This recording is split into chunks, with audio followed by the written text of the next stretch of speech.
And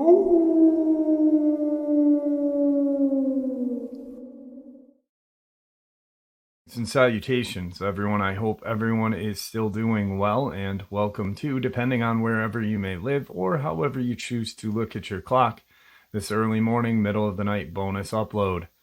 Before we jump into it, a couple quick links.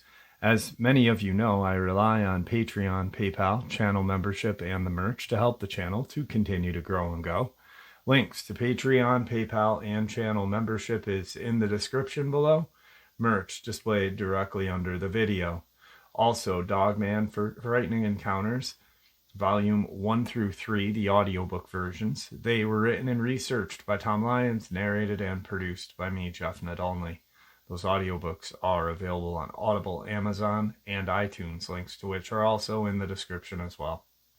And finally, last but definitely not least, if you would really like to help support the channel to continue to grow and go, simply subscribe. It does not cost a cent. Click the like button. It takes half a second. If you don't want to miss out on any of the informative uploads that I put out daily, click the bell icon, and folks, please leave a comment. Why? Well, because all of these things really do help the channel to continue to grow and go. They definitely do matter, and they are appreciated.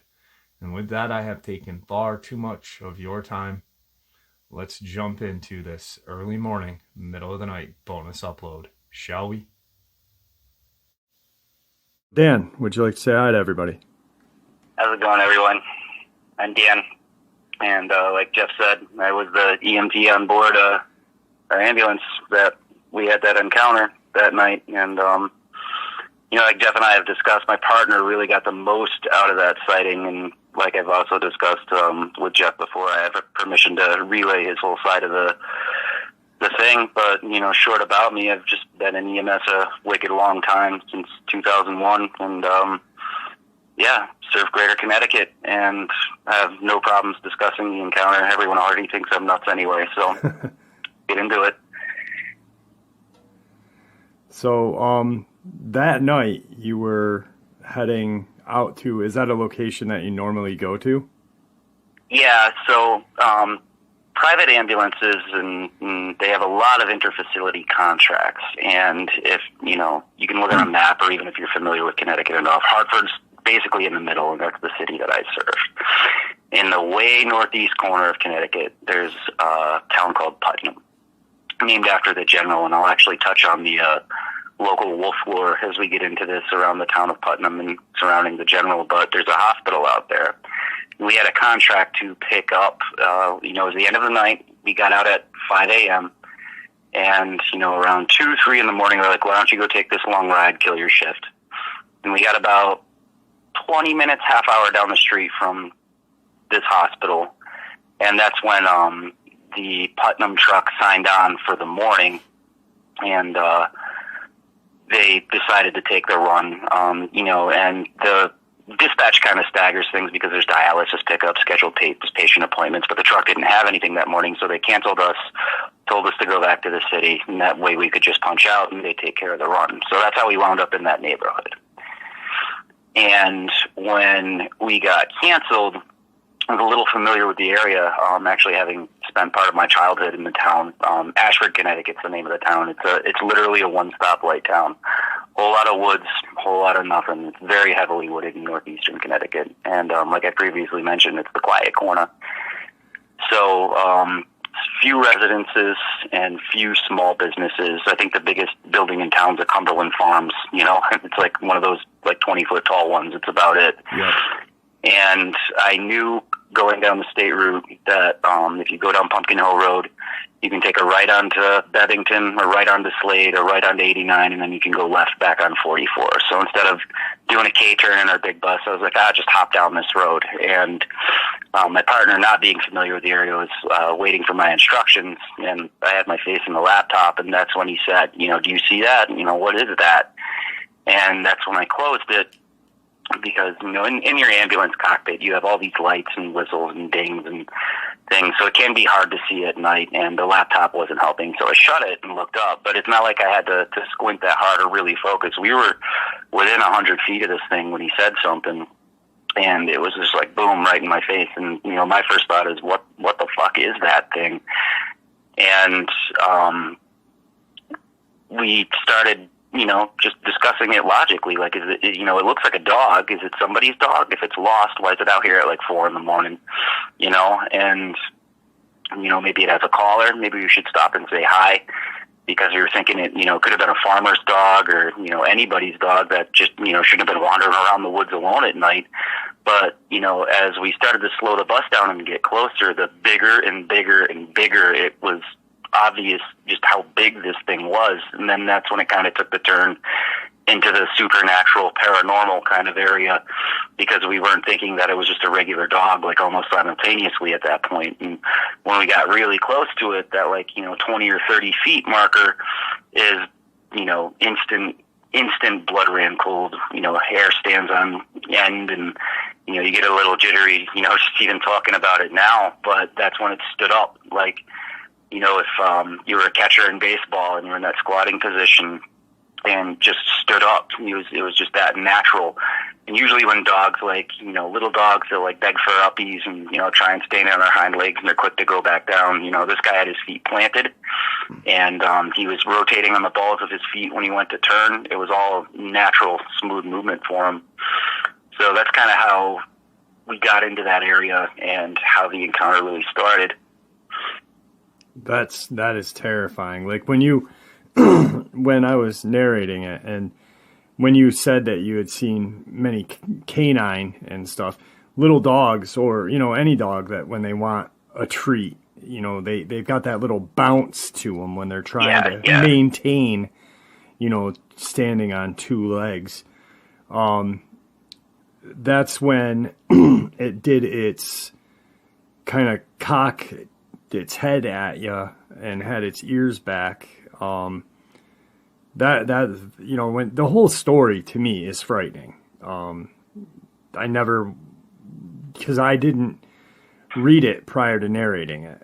And so when I got to the end, I was just like, wow, that is scarier than the initial Dogman that you saw, because it was like it was almost talking to you. The first one was almost talking to you telepathically, like, hey, I see you, you see me, That's it was so creepy that you actually just nailed it. It was like there was this unspoken message, and its body language, you spend a lot of time in, not just EMS, but any customer service job. Oh, that's all EMS is. It's like being a dirty whore. You shut your mind off and, get to the end of your shift, but you learn to read people and, body language. And when he had the initial Dogman had this canter, I couldn't tell if it was limping or what. He maybe he was trying to trick us into he's thinking he was wounded, but I just think that was the way that it walked. Like, I'm the biggest motherfucker on this block. This is the way I walk. You deal with it. And that's the feeling I really got, looking at this thing, that swagger. And then when he stood up, that, hey, I see you. I know you can see me. And that's when, your heart starts pumping, the adrenaline starts pumping, all right, what exactly kind of situation am I in here right now? And you try to analyze it. Am I in danger? How do I get out of this? And you start running through all those questions in your head. But it did definitely send some kind of message, just some feeling through body language. It wasn't quite telepathic, but, it had that canter that, I'm the Banff on this road, and, you're going to drive by me. So let's do something about it. And then it stood up. And when it did its head tilt, so it turned its head to the left, these huge shoulders, just huge arms, huge everything. And I'll get into more on that in a minute. But when it did that head tilt, it glassed us and looked directly at us, with its left eye, and it was definitely glowing. And his tongue was kind of lolling. But that's how I could see its teeth, and I could, see his tongue and what color it was, because we were pretty close to him at that point. But then when it whipped its ears back and it kind of growled, or it just made that baring its teeth gesture, and that's when I got that feeling what are you going to do about it? And we had actually stopped the bus at that point right when it stood up because we were just so taken aback by what we had seen. And then, within I would say 30 seconds, maybe a minute at the most, because he stood there kind of staring at us while we were stopped, and then he's kind of got this feeling like I had enough of this, and he jumped to the side of the road. When he was staring at you, was he still like sideways staring, or did he stare, like did he turn and face you head on? His back was mostly to us, okay. So I got a really good look at like his left shoulder, a really good look at his back. His feet stayed planted and facing away from us, so I got a really great profile view. Okay. And that's when I could see its whole snout and his left eye. And, when he realized that we stopped, that's when he whipped his ears back and kind of smirked. And that's just that, you hear a lot of different encounters about a smirk or a smile. And that's definitely what we got with our encounter. Okay. Maybe he was walking like that because of your very vivid description of his man parts. I know a lot of people like myself were, that was, his eyes were the size of racquetballs and his testicles were basketball size. Can you elaborate on that for us? I mean, basketballs might be a little egregious, but right. And after, an encounter, I feel like a lot of people need answers. So they go to the internet. They initially, I think that was a werewolf. Maybe what else could it be? They scroll into Dogman territory, and it'll always take you out to Bray Road. It'll always take you out to Wexford County. And then once you get deeper and deeper down the rabbit hole, you start to find the local encounters. And the closest things I could find were Massachusetts. But I hear all of these encounters, and nobody talks about genitalia or the sex of the Dogman. But this was very clearly a male animal. It was very 100% a male, and everything about this guy was so big, including his boy parts. And we just basically saw his balls from the back, and he had no problems like just throwing it all out there. I mean, what are you supposed to do when you have balls that large, I guess? Yeah. But I'd have nicknamed him Sparky if they dragged on the ground, because it was just unfathomable. And I think at one point I even said to my partner, like, did you see that thing's balls? And he was just like, yup. That's all he had to elaborate on it. But it was just everything about the creature was big, and it was definitely male. That's, and I've always wondered, like, if it's a half human, half dog, we can speculate about the genetics of it or whatever, but like, do female dogmen have human breasts, or do they have teats like a dog? I've always wondered these questions. Yeah. Nobody seems to talk about them or seems to sex their encounters. And as far as, what my partner saw, he couldn't see or elaborate on anything, just other than this overwhelming feeling that the black Dogman was a male. He just had that alpha attitude, and he was bigger than the Dogman we saw in front of us, according to him. If the Dogman we saw in front of us had stopped at the windshield on the bus, the black Dogman that was over my right shoulder that I didn't know about until 10 years later, his head was over the windshield, probably up where our light bar is, and that's like 13 feet. Yeah, so what do you think about 12 feet? He was a big dude. 12 feet, somewhere around there? Because you said the light bar was 13, so the windshield would probably be 10 feet, maybe, at the end of the windshield or something? Yeah, it's about... So the top of my head to the deck, where the wheels hit the ground, is probably like 9 feet sitting in the bus. And then we have that overhead, and then the light bar on top. And the light bar adds probably, I don't know, like a foot. It's one of those old bracket mounts. It wasn't like a Phantom that's built into the ambulance. So, and I doubt it was a 10-foot tall Dogman, because of forced perspective and other tricks of the eyes. But, you hear all these encounters, and they're anywhere from, average height, 5'10", and, I've heard of encounters where they do get over 10 feet tall, 12 feet tall, and there's, I don't know, I've heard all these theories and like a type whatever or type this. I just think that's all fucking stupid. Yeah, I think a Dogman's a Dogman. I disagree with that 100%. I think they're like people, that's just me. And they all look a little different, and I always thought the typing and categorizing of them was kind of silly. But these all had that classic, like, just that classic, werewolf look. And they were huge. They were all about that, like, if I had to give an honest-to-God assessment, like, they were easily taller than me, a foot taller than me. So I could say 7 to 9 to 10 feet tall, honestly. And the two dogmen that crept up behind us that I didn't see, that shot off to the side of the road, my partner did say they look smaller, but not that much smaller. Okay. So they're all probably, within that, I would guess 7 to 9 foot tall area. So then after you see this guy, he's standing, he decides to jump out of the way. And the way you described his jump is it was not really even a crouch jump, but he elongated his body and just kind of jumped out of the way. And then you thought the encounter ended there. He punched it, and you put the window down. You want to share a little more before you give the second part of the point of view of your partner? Yeah, so I have this habit of, curiosity will absolutely kill me in one day, and satisfaction will probably bring me back, as the saying goes. But so we rolled up behind this guy, and he stands up, and then he turns his head and does his little grr and whips his ears back. And, in nature, when something whips its ears back, it doesn't want to be your friend. And the most I could equate it to is that old movie Crouching Tiger, Hidden Dragon, where the people are basically flying. He was walking plantigrade, like balls of his feet. He just turned and jumped. And on the side of the road, there was like a hedgerow, like a little guardrail, not like an aluminum guardrail, but like the posts with the wire between it.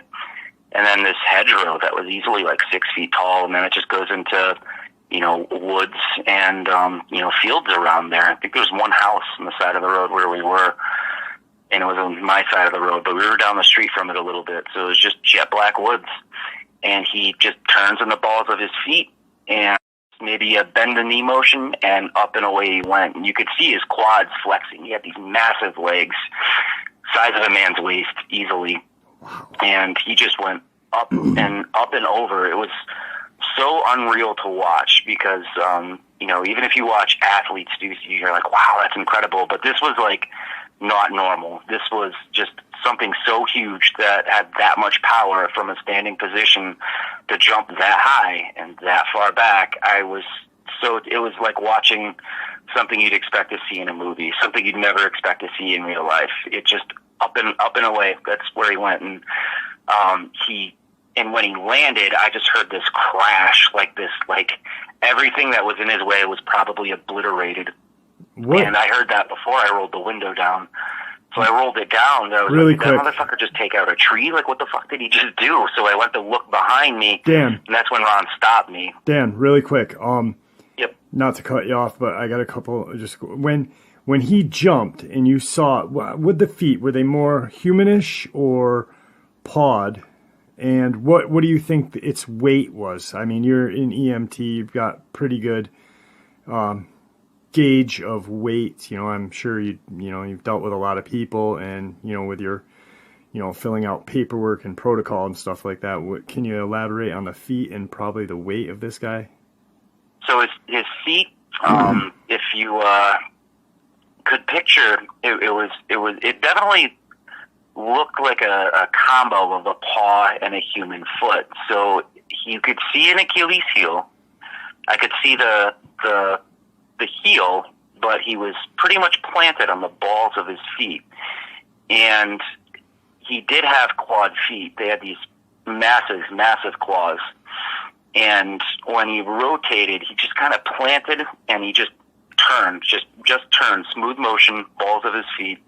And that's when, so he turned from left to right, and that's when I got the other profile, the other right side profile view of him, and then just poof, gone. He jumped up and away. But so his feet were really long, and vertically and horizontally they were really long, and he had these thick pads, like you could kind of see like pads, where he's planted on the balls of his feet, and his heel looked like a human heel, but the the front where his toes were and where those digits were, definitely had like a little pad, like this really thick pad, and like, you know, then I couldn't tell how many digits he had. I would assume 4 or 5 to be that stable on his feet, and then these claws coming off of him. And if I had to weigh the guy, I mean, somebody that tall, and if I had to guess, just honest assessment, he was easily 300 pounds, but I wouldn't be surprised if he was tilting closer to like 500. And if, you know, we have a lot of black bears in the area, you know, and the biggest black bear I've ever seen at the state park out here was like 6'3", and he weighed like close to 400 pounds. I think the game warden I talked to who handled that sighting said he weighed something like 380, 390. So, you know, you got 3 feet on a black bear, and, you know, the guy was probably, you know, 0% body fat. So he was probably, like I said, wouldn't be surprised if he was tilting closer to, you know, anywhere from that 400 to 500 pound range. Okay. All right. Wow. All right. Well, I'm sorry. I didn't mean to cut you off on that. I wanted to, because I wanted to, you got to see this excellent shot of this thing jumping, a very rare occasion. And that's what's amazing about your encounter. Not just that it shows that the pack mentality and the intelligence of them, but you got to see features that people normally don't describe, you know what I mean? And so I just wanted to touch on that. So then you were driving down the road, you put your window down, or no, you heard the crash before you put your window down? Yeah, because I thought, like, he took something out. Like, I thought, like, a tree came down, or, like, I don't know what the hell I thought, but something was definitely broken, and that's what prompted me to want to stick my head out the window and look behind us, and my partner said no, like, absolutely not, and I didn't realize until years later why he stopped me. And after I rolled my window down, like, you could hear, I described it almost like as a chuckle, like you know how hyenas kind of yip and like yap to each other? Yep. And coyotes kind of do the same thing. There was this, like, I could hear, and it was so loud. It was ridiculously loud. And I don't know why at that time I didn't think that there were more dogmen, because, you know, it was just an awful lot of noise coming from that side of the road. And when I went to roll my window down, you could hear them, you know, I honestly think that they were laughing, but, you know, maybe that's just how they communicate to each other or how they talk to each other. But after I rolled my window down, that's when you could kind of hear this mix of a hyena and like a low howl. It was really weird, very odd noise to describe. All right. Wow, that is, and then you guys, so how far were you from your town to, what, about 20 minutes, half hour, you said, right? Yeah, yep. And then you guys just drove there going, did you fucking see that? And, you know, like doing the basic guy shit because you just... Yeah, we had a pretty animated conversation on the way back. All right, and then, so 9 years go by. Now, you worked with your partner for, what, 5 years? 5 years, yeah. And then you guys were separated for 4 or something like that, and then you just approached him one day and said, hey, or did he approach you and say... Well, we've always been good friends. To this day, we're still great friends, so we talk a lot, and every once in a while, I just kind of poke and prod him, be like, hey, remember that crazy-ass dog we'd say? And he'd go, yup, and then just immediately want to talk about something else. They'll leave it at that, but I was bullshitting him on the phone one day, and I was like, come on, man, like, what happened that messed you up so bad? You know, it's like the one thing that, you know, it's pretty awesome to see that, you know, you just can't elaborate on or describe. And I think I finally got to him, and he was just like, look, I'll tell you. And he's like, you're not going to like it, but I'll tell you. And then that's how I kind of just got his side of the story out of him. Wow. Can you Can you get into that for us? Like share, like, can you tell us the demographics of his seat and how he would see what he saw? Like, Yep. So my partner, he's a big dude. He's probably like 6'3", 350. And when you share an ambulance, you got to adjust the mirrors and things like that. And he would get so annoyed with me changing it that he just decided to drive, all of the time. And, sitting in the passenger seat, the mirrors, are basically angled to the sky. I can't see jack shit out of him sitting in the passenger seat, but he's pretty tall and he drives sitting straight up. So he has a pretty good view of everything going on around you. And like I mentioned in my type-up of the encounter, that there's a mobile data terminal that sits in the center of the bus.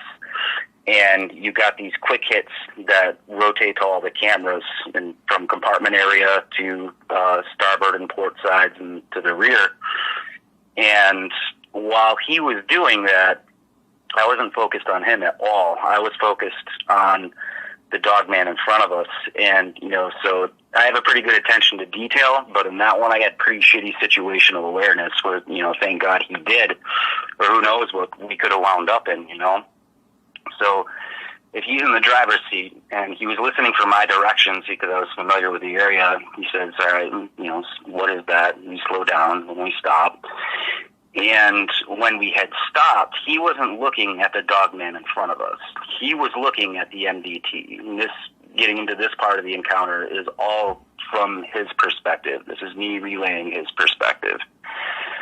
So what he told me was, when I was still looking forward, in that couple of seconds before the Dogman decided to leap off to the side of the road, he was looking down at the MDT, and he cycled left, cycled behind us, and he said, oh shit, because he saw two Dogmen crouch behind us, and then cycled to the right. And when he cycled to the right, the camera was almost blacked out. He said he could see fur, just black fur. And then that's when he looked up into the mirror. And when he looked up into the mirror, there's a Dogman staring straight at him, just straight at him. And he said that the Dogman was facing, so his chest was facing and his head was facing the mirror, and he was using his right hand to reach across to try and pry the door open, and his left hand was actually on the side of the bus. So he's standing facing forward with the ambulance, left hand's on the side of the bus, and he's reaching across with his right hand to try and open the patient compartment door. But as I previously mentioned, that all the doors lock when the vehicle's in motion, and they don't unlock until we unlock them. So fortunately for us, nothing more came of that, but I could only imagine, was the Dogman trying to, see if we had anything of value in there? Was he trying to get at our narc box? Was he just fucking with us? These are questions I will never have the answer to. But from my partner's perspective, that's what he was up to. And he said that he got the worst feeling from looking at this thing in the mirror. It couldn't have been more than 4 or 5 feet off of my right shoulder. And he said that when he looked up into the mirror, its mouth was initially closed, but the second he made eye contact with it, it smiled. Like the creepiest, biggest, Cheshire Cat grin smiled. And my partner, I always thought this part was funny because he said he looked like an asshole. And I was like, I don't know how you think a dog looks like an asshole, but he just got this feeling that this guy was a dick. Like he was a straight just douchebag. And, as we sped away, it pulled its hands really back away from the ambulance and turned and joined his buddies. And while he's looking in the mirror, this thing's huge, and it was kind of blocking out the camera port, but the mirrors on ambulances, at least, his box type ambulance we had, were pretty big. Plus you got that little fisheye mirror down in the right hand corner. And he said he could see the two that were behind us jumping to the right side of the road where the initial Dogman went. They were behind our bus. And I don't know how long our ambulance is, only how tall, but figure, another 15 feet. So they were pretty close. And he could see those bodies move in back of the black Dogman and jump up and over and go into the brush as well. So a lot happened really, really quickly from his perspective. And if he didn't have the wherewithal to rotate the MDTs, God knows, because how long, could we have potentially been sitting there for? And I'm sure if the Dogman wanted to rip the door off of the patient compartment area, he absolutely could have. So, and that's one thing that's always bothered me too, is that's a classic ambush. You don't got to be in the military to recognize a distraction in front and, a flank attack and a couple people approaching you from behind, so they're definitely smart, definitely wicked intelligent. And, I don't know, I think we got pretty lucky speeding away when we did, because if we sat still any longer, who knows what could have happened. Right. That is, just his description, it looked like an asshole. Like, it was just, I just pictured like this malicious, terrifying smile. And then, there you are, putting your window down, just, and this poor guy is in his head going, put the window back up, and were the other two Dogman, that he saw, the coyote brown ones, were they both bipedal, or were they on all fours, did he say? They were on all fours. So the view that my partner described, he switched to the left-hand side camera, didn't see anything, switched to the rear camera, and that's when he saw the tops of their heads, their snouts, and this isn't he turned the scene lights on, and these are these disastrously bright LED lights, plus we had a little bit of the red glow from our brake lights, so everything he could see through the camera was actually very clear. But he saw the tops of their heads, their ears, the tops of their snouts, the tops of their shoulders. And as he described them, that they were human shoulders. And they were 4 feet, and he could only see maybe from halfway up their back and the top halves of their bodies. So basically a pretty good, and that camera angles down at like 45 degrees, so you can see a little bit in back of the step. And he said he saw the tops of their bodies, and they had these big paw hands. A lot of people describe them as the raccoon hands, but my partner didn't use any of that real terminology to describe what he saw. He just saw, big hands with claws on them. That's how he really described them, planted. And they were on all fours, just in that crouched position, basically ready to go. One jumped to the right side of the road. He cycles the camera through, and he sees the black Dogman, and the other two just jump from behind him. But he described them as coyote tan, maybe a little bit of gray, and just that typical, coyote color. Right. The one that was in front of you, because he really couldn't see anything other than, like a little bit of the backside of the two behind him, and probably nothing of the backside of the asshole. Did the one in front of you, did it have a tail, and how can you explain it if it did, what it looked like? It did have a tail. It was bushy, like a wolf's tail, and it was pretty long. Like everything else with the dude, he was big, and it just hung down like a lot of people use, like maybe like a Malamute or a husky, just a bushy tail like that, and it was pretty long. Okay. It didn't reach all the way to the ground where his feet was, but it was like a average tail length for a dog, I suppose. It would end about halfway down his legs, about where you'd expect a tail like that. And when he stood up, he wasn't wagging his tail or anything like that, and it wasn't erect. It just kind of hung with his body when he stood up. Kind of limp, like, just like... Yeah, look. Yep. Okay. All right. That is, like I said, I cannot say how many times, and I've read the comments of when I shared it last night, and back about a year ago, almost, about a year and a half ago, and people are like, this is the most amazing epic encounter they've ever heard. And it's because you had so much detail. There's detail. It shows the pack mentality. It shows the intelligence. And like you said, what if we were in a Mini Cooper? Or what if it was just some woman by herself, or an old man or an old woman, a young teenager? What would have happened? And that's things that you don't want to think about. And you guys were definitely fortunate to be in a very, very secure vehicle. But like you said, it could probably rip the doors off if it really wanted to. Now the back compartment, let's say if the black one ripped that door off, could it get into you guys where you guys were, or would it be stuck in the patient compartment?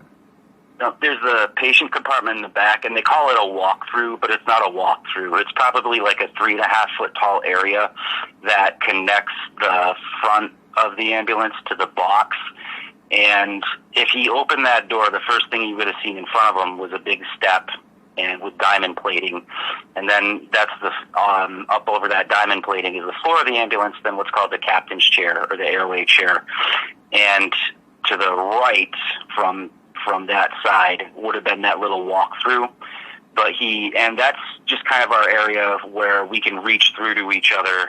Hey, hand me the radio, I need to patch this hospital. Or, hey, could you throw me a pen? Something like that.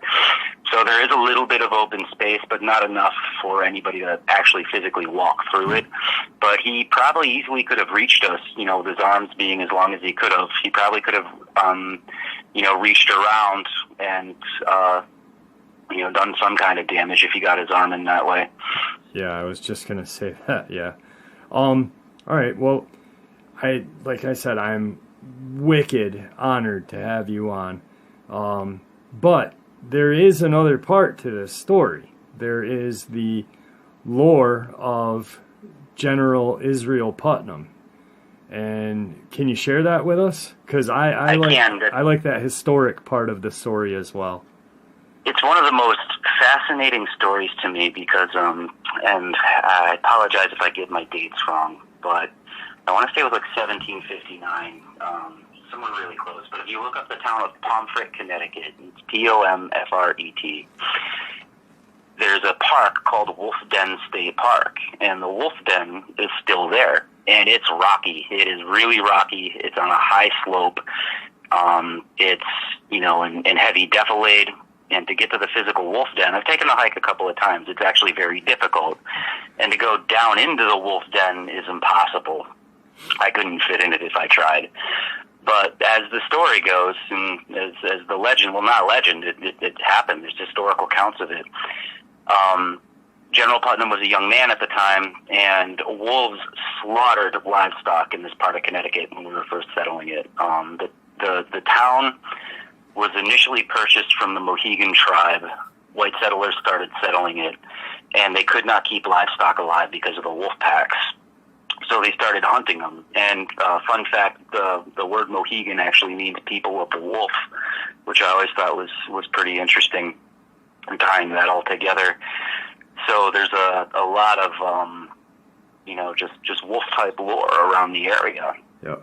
And he one morning wakes up, it was a bad winter, having enough problems, and it was in the spring, and they had killed, it was a she-wolf, they had killed her mate, and every year she had a litter, and every year they would kill the litter, and they finally got its mate. So after that had happened, General Putnam wakes up on his farm one day, and he wakes up to 70 sheep just completely slaughtered.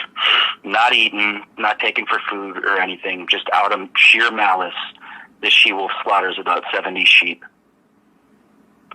So the general at the time gets a bunch of people together, and they agree to, finally end this, finally solve this problem. And they track her down to her den. And initially, Israel Putnam tried to send his slave into the den, and the slave said, absolutely not, I'm not going in there.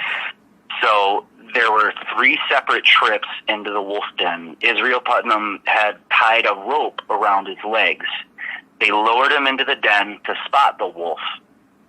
took him back out. And by this time, he lost a lot of his posse. He only had a couple of people left with him because they were so terrified.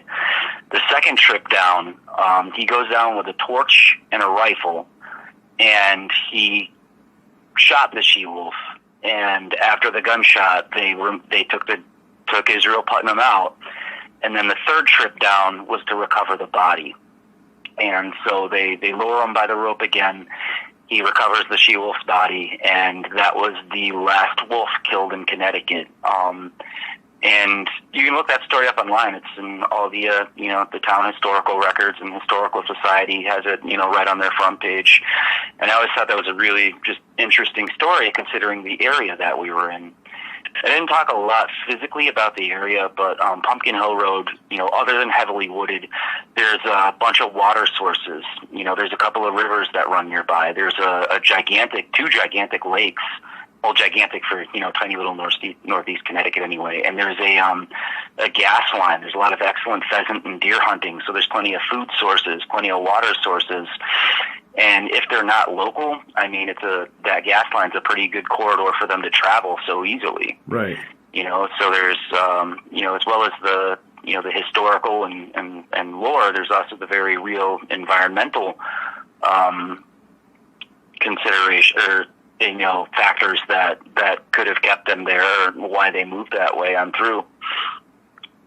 Yeah, it's funny because I've always thought of Connecticut as like the suburb of the state of New York, and we have a town up here called Putnam Station, and it's a town named after General Putnam. Of course, I live 10 minutes away from Fort William Henry, a very historic, part of the Revolutionary War. So all of those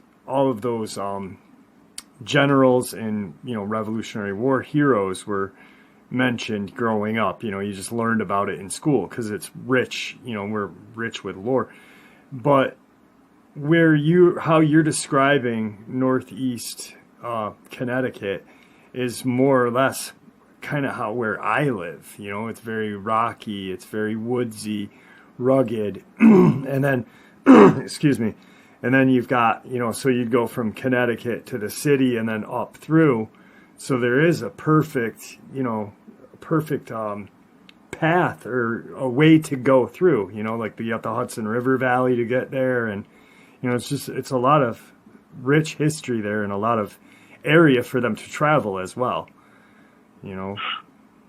Absolutely. We have the Connecticut River Valley here too, the Thames River Valley, a lot of wide open corridors, and if you're going to follow water and food sources, I think they could absolutely do it undetected. We, like any other state, you have your heavy population areas and then your quiet corners. And I mean, they're obviously smart enough to avoid people, or at least only show themselves when they feel like it, in our case, but who knows? It's so heavily wooded, you could be in a residential area and Dogman could be staring at you and maybe you'd never know, you know? It's just kind of how Connecticut is and the Northeast is. We're hilly, we're rocky, and there's always trees to hide behind. Yep.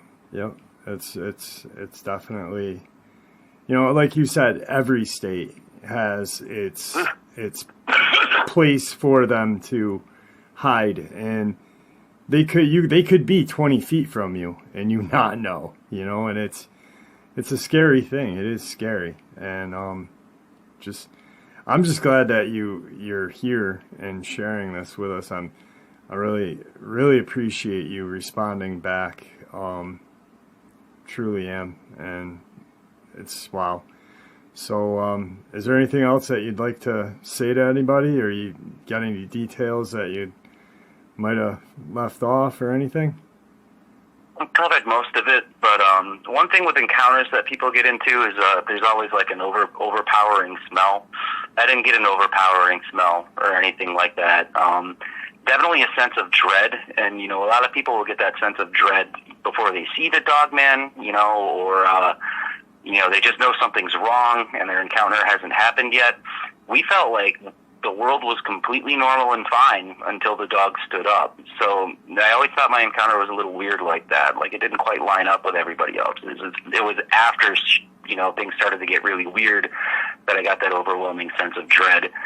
And, my partner, after, telling me his perspective of the story, pretty much just doesn't want to talk. He laid it all out there for me, so I finally stopped bugging him. But he was pretty shaken up over the whole thing. And, 10 years later, 9 years later, after he shares the story with me, it was like going right back there. And, I was completely unaware of what he saw and completely unaware of this, behemoth Dogman, just standing behind my right shoulder. And when he told me his side of the story, I got that like overwhelming sense of dread again. These things like screw with you. If you see one, you'll remember it for the rest of your life. Like you said earlier when we were talking, 20 years later, from back in '94, you can still remember everything that you saw. Here I am, 10 years later, and I can still remember everything you saw. So if you want to go into the woods and look for a Dogman, that's on you, man. But just be prepared for what you're going to see, and I give researchers all of the credit in the world, especially people trying to look for proof and legitimize these things, because, I know they're real. I've seen one. There's a lot of skeptics out there, and I feel like with a lot of encounters, you have to give people the benefit of the doubt, and you never really know what's real or not unless you see it for yourself.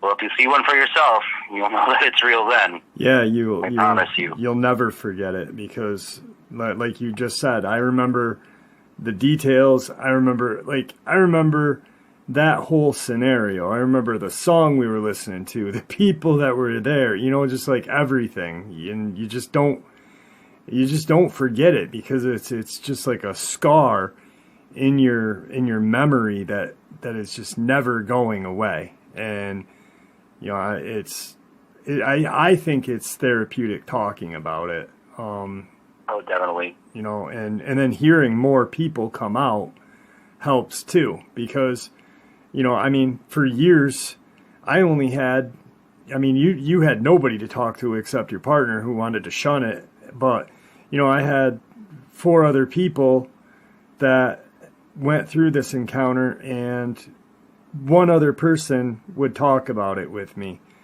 And, it's not therapeutic, because your brain society tells you these things don't exist. Your brain then conforms to society.